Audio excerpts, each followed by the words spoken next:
When an authoritarian regime blocks a digital idea today, suppression often causes the content to fracture and multiply across thousands of servers.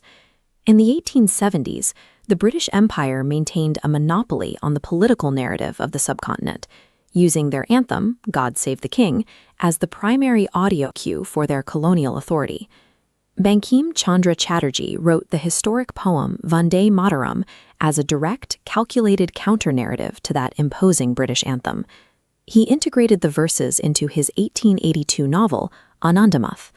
The fiction served as a vehicle, carrying the subversive poem into hands of the reading public. Recognizing the poem's influence, the British government banned the song and began arresting anyone who sang the lyrics in public squares. This attempted silence backfired. Reciting the banned verses became a deliberate act of eye-to-eye political defiance, turning a literary work into a mandatory tool for rebellion.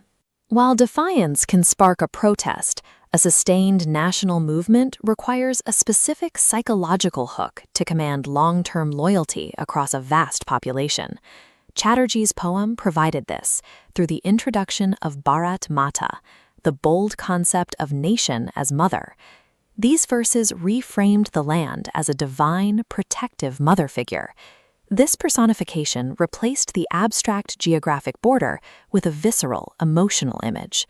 This familial framing gave millions of diverse people a shared bond, anchoring the political movement in a deeply personal, domestic loyalty. The reach of this bond is evident in the 1906 Bare Saal March, where a crowd of 10,000 Hindus and Muslims marched through the streets singing the poem together. By 1907, the words had crossed international borders. The activist Bikaji Kama wove the phrase into the center of the first Indian flag raised in Germany.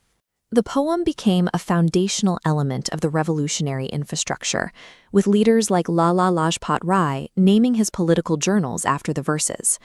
The lyrics had transitioned from a protest chant into the structural framework for a cross-demographic national identity.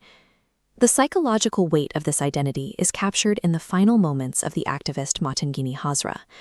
While being gunned down by British colonial police, she continued to advance and chant the words until she fell, refusing to let the flag touch the ground. The poem had become an unbreakable vow, an idea that marchers valued more than their own survival.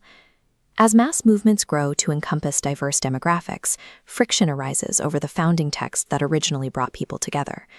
Friction occurred because the later verses of Chatterjee's poem contained explicit references to the goddess Durga, and the Muslim League raised objections to these religious elements, arguing they were incompatible with a movement seeking secular national unity.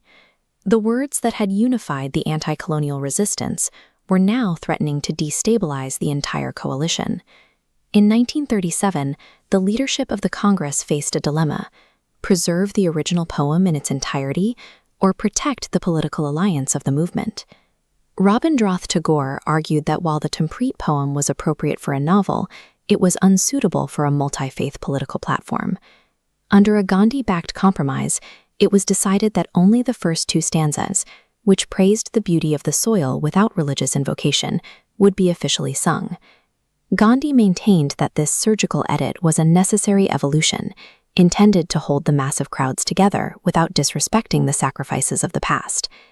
This 19th century poem provided the gravity needed to defeat an empire.